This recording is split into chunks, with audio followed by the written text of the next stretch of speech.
जय गुरु जी। गुरु जी की महिमा हमारे साथ है। 22 साल की हो गई है।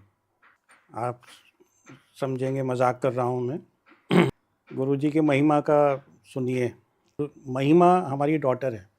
Now she is 22 years old and she is our third daughter and born after 12 years from the second daughter. वो गुरु जी की देन है। When my wife she is sitting here she became pregnant, तो हमने गुरुजी से ऐसे ही कहा कि Guruji she is in a family way. तो गुरुजी से हाथ हिला के या कल्याण किया। व्हेन शी वाज बॉर्न, तो मैंने गुरुजी को कहा एक दिन ऐसे ही जाके कि Guruji we are blessed with the daughter. तो गुरुजी चुप हो गए, हंस के मुस्कुरा के। फिर वन डे गुरुजी जस्ट टोल्ड मी कि वो उसे लेके आई बच्चे को। वहाँ पे छोटे बच्चों को एम्पायर स्टेट में उस टाइम हम जाते थे, जनरली छोटे बच्चों को मना करते थे ले जाने के लिए, क्योंकि वो रोएंगे या रात को बैठते थे गुरुजी, तो वो उनके लिए थोड़ा सा इनकन्वीनियंट था, औरों के लिए भी हो जाता। तो गुरुजी ने कहा लेके आई। तो मैं और मेरी वाइफ जूही आंटी वो लेके गए उसको, बेटे को, बिटिया को। और हम पीछे डर के बिल्कुल बैठे थे, जहाँ गुरुजी का कमरा था उसके बाहर ही हम बैठ गए। हमसे लोगों ने कहा भी क्यों लाए? हमने कहा हमें गुरुजी ने कहा लाने को। गुरुजी बीच में उठ के अपने रूम में गए और वो देखते हुए गए और मुझसे ऐसे ही पूछा उन्होंने, की ना रखे है इसका? तो उसकी ग्रैंड मदर ने उसका नाम कुछ और रखा था। हमने कहा जी ये रखा। गुरुजी अंदर चले गए और थोड़ी देर बाद चेंज करके आए तो वहाँ साइड में एक कबर्ड था, तो उसके ऊपर बैठ गए आके। उन्होंने मुझे हाथ सा इशारा कहा, इसका नाम महिमा रखी? हमने कहा जी गुरुजी। तो उस दिन से वो महिमा हो गई है। तो गुरुजी की महिमा तो हमारे साथ है, सबका ख्याल वही रख रहे हैं। हमारी जर्नी शुरू हुई थी गुरुजी के साथ 1998 में, और अभी यहीं मुझे एक सज्जन मिले। मैं उन्हें बता रहा था कि मैं किसी गुरु में विश्वास नहीं रखता हूँ और मैं किसी गुरु को ये भी नहीं मानता हूँ कि वो कुछ करेंगे या करेंगे। तो वो बोले हाँ, तो आप तो लगते ही ऐसे हो कि आप किसी में विश्वास नहीं करते होंगे। 98 में हम कैसे मिले गुरुजी को? दर्शन आंटी हैं जिनका भी सत्संग आपने कभी सुना होगा। मैं पहले सहारनपुर रहता था, छोटा सा शहर है। तो Darshan used to come there for some horticulture work, we are into horticulture. तो she met me couple of times and वो कभी बताती थी कि हमारे गुरुजी हैं। तो मैंने कहा होंगे, कोई गुरुजी होंगे। तो मैं दिल्ली आया था, मेरा ब्रदर यहाँ रहता था मौलवी विहार में, तो उसके पास मैं आई वॉज विजिटिंग हिम। तो मैंने ऐसे ही दर्शन को फ़ोन किया कि कहाँ हो भाई? तो she said I am in Bombay but I am coming by evening, और शाम को मैं गुरुजी के यहाँ जाऊँगी, तो you can come there if you want. तो मेरा इंटरेस्ट कोई गुरुजी से मिलने का नहीं था, मेरा इंटरेस्ट दर्शन आंटी से मिलने का था। अब तो मैं उनको दर्शन माता बोलता हूँ। एनीवे, मैं वहाँ पहुँच गया एम्पायर स्टेट में, बहुत दूर था मयूर विहार से। और जाके मैं पीछे बैठ गया, मत्था टेक के, सब लोग मत्था टेक रहे थे तो मैं भी टेक के वो पीछे बैठ गया। तो दर्शन भी आ गई, हम पीछे बैठ के भी just kept on chit chatting. और बाद में मैं देखता रहा, मैंने कहा क्या ड्रामा है यार ये। It seem to me like a fraud in the first view, first I mean thing. अब बाद में जब आज्ञा के टाइम मैंने भी मत्था टेका तो गुरुजी ने कहा आया करो। That was his way of telling you that आपका एडमिशन हो गया है, now it is up to you to follow it. तो मेरा कोई इंटरेस्ट दोबारा जाने में नहीं था बिल्कुल भी। मैं वहाँ से निकला, आई वॉज ड्राइविंग अलोन, और तब मयूर विहार तक कम से कम 20-25 ग्रीन लाइट, रेड लाइट्स थी। पहले इतने फ्लाईओवर्स नहीं थे। तो मैं निकला, मैंने लाइक ए फूल मैंने कहा यार आना तो है नहीं दोबारा, पर अगर मुझे एक भी ग्रीन लाइट, एक भी लाइट रेड नहीं मिली तो मैं समझूंगा कि गुरुजी ने कुछ है। Like a fool I thought like this. तब मैं चला वहाँ से, पहली लाइट ग्रीन, फिर दूसरी लाइट ग्रीन, तीसरी light green. Every time I am trying to convince myself कि ये कुछ नहीं है, this can be a probability. अब मैं हर बार बोल रहा हूँ, एक लाइट ग्रीन मिल रही है, मैं बोल रहा हूँ कि कम ऑन यार, you are a student of science, you are an engineer, this can be a probability. अब मैं हर बार आपको कन्विंस करना हूँ कि ये नहीं यार, ये प्रोबेबिलिटी है। एक एक लाइट ग्रीन मिलती जा रही है, मैं कहता जा रहा हूँ कि है तो मुश्किल, पर still it is a probability, can be a probability. Last light जो थी वो पहले मयूर विहार के लिए टर्न करते थे, तो वहाँ पे एक मेजर लाइट थी एक, वो दूर से मैंने देखा तो वो ग्रीन रेड थी, तो मैंने कहा चलो यार अब जान बची, अब नहीं जाना पड़ेगा। जैसे ही मैं वहाँ पहुँचा वो लाइट ग्रीन हो गई। अब मैंने कहा यार ये तो पंगा हो गया, अब जाना पड़ेगा, जब बोला है तो फिर जाना पड़ेगा। फिर मैंने कहा जब बोला है यार सब लाइटें ग्रीन मिली हैं तो जाना चाहिए। मैं गया वहाँ गुरुजी के यहाँ। गुरुजी ने देखा मुझे और हल्के से मुस्कुराया, as if you know some naughtiness in his smile, और इसका बैठा। मैं बैठ गया जाके। बीच में all of a sudden Guruji ने कहा, वो जाए ना, वो सुनाई, वो जरा सत्संग, वो लाइटों वाली सुनाई। अब मैंने खड़े होके सुनाया कि ऐसे ऐसे हुआ, and Guruji laughed and laughed and laughed. और फिर गुरुजी ने कई बार सुनवाया वो, and every time he used to laugh. तो धीरे धीरे हम जाते रहे गुरुजी के पास। जब हम गुरुजी के पास मिलते थे, कभी हमने उनको ऐसे सीरियसली नहीं लिया, हमने उन्हें कभी भगवान नहीं माना कि उनसे बहुत डरना है, या he was like Elder brother. माता पिता जैसे होते हैं, जैसे बच्चे बड़ों से मजाक करते हैं आजकल, वैसे ही सब लोग उनसे मजाक करते थे। And Guruji was mostly jovial, always jovial. He wanted you to be smiling, laughing. कभी कोई सीरियस बात नहीं, कुछ नहीं, कोई उनका कोई उपदेश नहीं होता था, कोई उनका प्रवचन नहीं होता था। अब लोग हमसे पूछते थे भाई तुम करते क्या हो वहाँ जाके? हमने कहा कुछ नहीं, वहाँ जाते हैं, शब्द सुनते हैं, लंगर करते हैं और आ जाते हैं। तो ये क्या हुआ, मतलब जाते हो बस आ जाते हो। Later on we realize that Guruji जो शब्द सुनाते थे वही उनका उपदेश था। गुरुजी सिर्फ यही कहते थे इनको सुना करो। गुरुजी रोज़ अपने आप सेलेक्ट करते थे बैठ के। मेरे ख्याल से हरजीत अंकल एक थे जो कि म्यूज़िक देते थे। तो मेरा ये मानना है कि गुरुजी को किसको क्या शब्द सुनाना है वो उस दिन सेलेक्ट करते थे कि ये बंदा आएगा, इसको मुझे शब्द सुनाना है, और वो शब्द ही उनका संदेश था। गुरुजी स्मॉल टॉक, कभी कभी चलते चलते आपने कुछ पूछा, आपको जवाब दे दिया, या कभी नहीं भी दिया, तो उनके जो स्मॉल स्मॉल वो वचन थे वही उनका उपदेश थे कि कर्म ठीक कर अपने।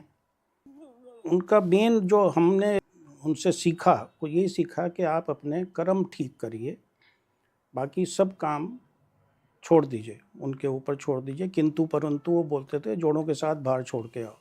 Now we realize after so many years कि जो वो कहते थे उसका मतलब क्या था, कि किंतु परंतु, क्योंकि वो ऐसे ऐसे काम करते हैं अभी भी हमारे कि जिनका कोई लॉजिक ही नहीं है, जो हम समझते हैं कोई नहीं कर सकता।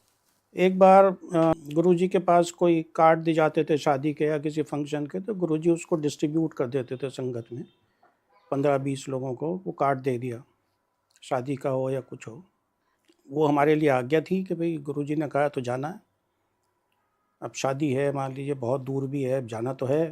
अब वहाँ गए फंक्शन में, शादी चल रही है, गुरुजी की गद्दी एक साइड में लग गई, वहाँ लोग बैठे हैं। तो कोई ऐसा नहीं कि साहब गुरुजी बैठे हैं तो यहाँ ये काम नहीं होगा, दारू ड्रिंक्स नहीं होंगी, कुछ सब चलता था। गुरुजी आराम से बैठे रहते थे, बीच बीच में कहते भी थे जाओ एंजॉय करके आओ। तो गुरुजी का वो कार्ड देना हमारे लिए like it was like a हुक्म के जाना है। एक बार इट वाज इन 2001, हम रात को गए गुरुजी के पास, तो गुरुजी ने एक कार्ड दे दिया हमें, और वो कार्ड था अगले दिन सोनीपत में एक स्कूल में कोई फंक्शन था। This was on 22nd of December, 23rd of December. तो वो कार्ड दिया गुरुजी ने, और हमारा क्या था कि अगले दिन हमको एक और हमारे फ्रेंड के साथ राजस्थान का हमने टूर बनाया था। तो मैंने कहा यार हमें तो सुबह 7 बजे राजस्थान निकलना है, तो ये तो दिक्कत हो गई। तो मैंने हल्के से गुरुजी को कहा, गुरुजी हमें जो है कल राजस्थान जाना है, हमने एक टूर बनाया है। तो I thought Guruji will say कि अच्छा अच्छा कोई बात नहीं, but Guruji sort of became little upset and he said जा फिर। तो मैंने कहा यार ये तो और दिक्कत हो गई, अब गुरुजी थोड़े नाराज़ लग रहे हैं। उनका जा फिर। This was the card and the most amazing thing is कि गुरुजी ने उस पर मेरा नाम लिख के दिया। रेयरली गुरुजी कार्ड पे नाम लिख के देते थे, या तो ऐसे ही या ब्लेसिंग से या कुछ ऐसे लिख के दे देते थे, बट मेरा नाम उन्होंने लिख के दिया। This I realize later on. मैंने कहा यार ये तो दिक्कत हो गई, हमें जाना है, सुबह ही हमारा आगे की सारी बुकिंग है। तो मैंने अपने फ्रेंड से कहा जिसके साथ हमें जाना था कि यार ऐसी प्रॉब्लम है और गुरुजी ने ऐसे बोला है, तो हम ऐसा करते हैं सोनीपत जाके पहले 10 मिनट वहाँ बैठ के और फिर वहाँ से निकल जाएंगे। It will take another 2 hours detour. तो ही ऑल्सो सेड कि हाँ चलो ऐसा कर लेते हैं। तो हम गए सोनीपत, उसमें बैठे जाके प्रोग्राम में। It was a stadium, huge place, Guruji ने हमें देखा भी नहीं होगा। और हम 15 मिनट बैठे, मनी मन गुरुजी से आज्ञा लेके वहाँ से निकल लिए। In that trip of about 12-15 days 2 बार ऐसा हुआ कि गुरुजी ने जैसे मुझे मौत से बचाया है। मतलब he stood between me and death. I won't get into details. और वो सिर्फ गुरुजी ने बचाया, कोई सूरत नहीं थी। There was a very very bad accident कि वो मुझे खरोंच भी नहीं आई, वो सिर्फ गुरुजी जैसे बीच में खड़े हो गए वहाँ के। मुझे लग गया कि ये गुरुजी क्यों नाराज़ थे, लेकिन जब उन्हें लगा कि ये तो जाएगा ही, तो ही केम विद अस। वहाँ से लौट के आए और first opportunity we went to Guruji. तो गुरुजी ऐसे ही देख के मुझे बोले फर्स्ट थिंग, आ गया तू? कहा गुरुजी आ गया। So that was his way of trying to stop me, but when I didn't stop he said अच्छा चल भाई, करना तो पड़ेगा इसका कुछ। इसके बाद गुरुजी थोड़ा सा मुझसे नाराज़ हो गए। मैं कभी भी जाता था तो मुझे कहते थे बाहर बैठ जाके। वाइफ को मेरी कहते तू इधर बैठ जा, मुझे कहते बाहर बैठ जाके। मैं सोचता था भाई क्या बात हो गई, मैं बाहर जोड़ों के पास बैठा रहता था एम्पायर स्टेट में, ठंड में भी। तो जो पुरानी संगत थी वहाँ पे वो कहते थे आप परेशान ना हो जैन साहब, गुरुजी आपके कर्म कट रहे हैं। बहुत दिन बाद जब मैं जाता रहा गुरुजी तब जाके नॉर्मल हुए मेरे से। वाइफ को मेरी वो हमेशा कहते थे तू यहाँ बैठ जा। तो उनके अपने तरीके थे आपको मैसेज देने के, आपको बताने के। इतने सारे सत्संग हैं कि उन्होंने एक बार मेरी वाइफ से कहा, इन्होंने कुछ कहा होगा तो थोड़ा सा अपसेट होके बोले कि अपने लिए कभी कुछ ना मांगी, जब भी मांगी दूसरे के लिए मांगी। तो इनको थोड़ा बुरा भी लगा कि क्या कह रहे हैं गुरुजी। बट नाउ वी रियलाइज़ कि गुरुजी का वो मैसेज ये था कि तेरा मैंने कल्याण कर दिया, तू मेरे उसमें प्रोटेक्शन में है, पर तू मांग तो दूसरे के लिए मांग। नाउ वी रियलाइज़ कि हमारा सारा काम गुरुजी करते हैं, हमें कोई चिंता होने ही नहीं देते हैं। हमें कोई परेशानी जरा से भी होती है तो ये हम यही कहते हैं हमारे बैठे ना गुरुजी, हमें क्या मतलब है, अपने आप देखेंगे। और ये बिल्कुल सत्य है कि ये किसी के लिए कुछ मांगती हैं कि गुरुजी ये देख लो ज़रा, 100% गुरुजी उसको एड्रेस करते हैं, उसे देखते हैं। इतने सारे सत्संग, एक हमारे बच्चा हमारी बिटिया के साथ भी लिव इन नोएडा, सामने डीपीएस है, तो बहुत सारे बच्चे डीपीएस के घर पे ही हमारे आ जाते थे। हमारी डॉटर का एक फ्रेंड वो घर के ही बच्चे जैसे बन जाते हैं, दे कम सो ऑफन। तो वो अभी बाद में कुछ मेरे ख्याल से 4-5 साल पहले की बात है, तो वो आया तो रो रहा था वो। तो उसने कहा कि मुझे क्या हो गया कि मेरी मदर हॉस्पिटल में है एंड उनका एक एक ऑर्गन फेलियर हो रहा है, और छोटी सी उसकी एक बहन थी। तो इनको बहुत बुरा लगा। उन्होंने कहा कि मैं कहती हूँ गुरुजी को, उसका कि मुझे उसकी दिक्कत है, बच्चे की, छोटे बच्चे की, ये तो लड़का बड़ा हो गया। तो इन्होंने वो गुरुजी का स्वरूप छोटा सा वो दिया कि बेटे जाके उनके पास रख देना। और संगत जी बिलीव कीजिए कि धीरे धीरे धीरे धीरे धीरे धीरे वो ठीक होने लगी, घर आ गई आराम से। तो गुरुजी आप ब्लेसिंग दूसरे के लिए भी मांगते हैं, वो उसको भी सुनते हैं। गुरुजी का हमारे लिए तो यही था कि अपने कर्म ठीक रख। हम एक there was a very senior officer, retired, he was a friend of mine. तो उन्होंने मेरे से सुना गुरुजी के बारे में, बोले यार मुझे भी लेके चलो। तो मैं ले गया उनको, वो बैठ गए जाके। जब चलते हुए आज्ञा ली तो गुरुजी ने मुझे हल्के से बुलाया, मुझे कहा कि एनू फेर ना लाई, डोंट ब्रिंग हिम अगेन। तो मुझे थोड़ा अजीब लगा, क्योंकि गुरुजी ऐसे बोलते नहीं थे। उनको अगर आपको बुलाना है तो आपको वो ऐसे wave of his hand he would say आया करो, that means he has admitted you. तो अब किसी के लिए जिसको नहीं कहना उनको वो कुछ नहीं कहेंगे, तो उनके लिए ये कहना कि don't bring him again was little surprising. तो नेक्स्ट डे जब मैं गया तो मैंने कहा गुरुजी क्या बात हो गई। तो गुरुजी सेड, सबको सुना के कि ये बंदा जब पावर में था इसने कभी किसी का कल्याण नहीं किया। कोई दुखिया इसके पास आया, उसने उसे लती मारी, अब मैं इसका क्या कल्याण कर दूंगा। ये मेरे लिए गुरुजी का मंत्र है। जो लोग कहते थे ना वो उपदेश क्या देते हैं, मेरे लिए उनका यही उपदेश था कि जब आप कुछ किसी का कर सकते हैं कल्याण, तो आप तो करो ना, जो आपके हाथ में कर्म है वो तो आप करो। आप गुरुजी से तो हम मांगते रहते हैं कि गुरुजी मेरा ये कर देना, गुरुजी मेरा वो कर देना, गुरुजी ये कर दो, गुरुजी वो कर दो। हमें क्या करना है उसको भी हमें सोचना चाहिए कि जो हमारे हाथ में हम किसी का कोई कल्याण कर सकते हैं वो तो हम कर दें। अभी भी रोज़ हमें प्रेजेंस अपनी फील कराते हैं कि मैं हूँ। हमें ऐसा नहीं है कि चलो अब इतने दिन हो गए, अब गुरुजी से शरीर नहीं है। हमारी फैमिली का, हमारे बच्चों का कोई हमें चिंता की ज़रूरत ही नहीं है। हाँ, गुरुजी जो थे वो जाते थे तो पहले हम पहले चाय प्रसाद के साथ लिटिल बिट ईट्स, और उसके बाद फिर जब लंगर होता था तो गुरुजी हमेशा ये कहते थे कि ये लंगर नहीं है, प्रसाद है। और वो कहते थे यही तेरी दवाई है, जो तू खा रहा है ये तेरी दवाई है, ये प्रसाद जो है ये यही दवाई है। और जैसे हर जगह होता है कि वो उसको पूरा ख़त्म करना होता है लंगर को, लेकिन गुरुजी कहते हैं इसको घर मत लेके जाओ, यहीं पे खाओ। Again there was a ex chief minister, he was no more chief minister, but from a north eastern state, he was a friend of mine. तो वो मेरे साथ when he was not in power, he used to live in Delhi. तो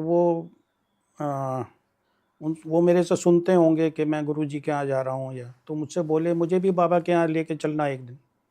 He was quite senior to me in age. तो मेरे साथ वो गए। तो गुरुजी ने देखा, मैंने उनको बताया भी गुरुजी को कि he is ex chief minister. तो गुरुजी ने उनको अपने पास में बिठा लिया।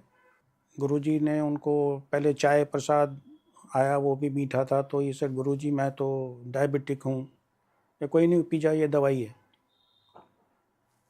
उसके बाद वो ऐसे ही गुरुजी ने कहा क्या डेट ऑफ बर्थ है तेरी। तो ये सेड गुरुजी मैं तो, हम तो ट्राइबल लोग हैं, हमारे कोई डेट ऑफ बर्थ हमारा रिकॉर्ड कुछ नहीं होता, और ऐसे ही लिख दिया होगा कुछ, मुझे याद भी नहीं है मेरी डेट ऑफ बर्थ क्या है। गुरुजी ने कहा तेरी वाइफ की डेट ऑफ बर्थ बता। तो ये नज मी लाइक दिस के 4 वाइफ हैं, किसका बताऊं। तो मैंने कहा गुरुजी ये बोल रहे हैं कि 4 वाइफ हैं, किसका डेट ऑफ बर्थ बताना है? तो ही लाफ्ड, ही सेड सबसे बड़ी का बता। तो उसने कहा गुरुजी उसका भी नहीं मुझे पता। तो ही सेड अच्छा नाम बता। नाम बता के देन ही सेड अच्छा ठीक है। फिर वो बाद में गुरुजी ने हलवा प्रसाद दिया, कड़ा प्रसाद। तो ही अगेन सेड के गुरुजी डायबिटिक हूँ मैं। तो गुरुजी गेव हिम अगेन कि ये दवाई है, खा जा तू। गुरुजी गेव हिम हलवा प्रसाद 4 टाइम्स। तो गुरुजी का कहना था कि ये जो आप यहाँ खा रहे हो ये दवाई है आपकी, ये जो है ये कोई खाने की मतलब इज़ नॉट फूड।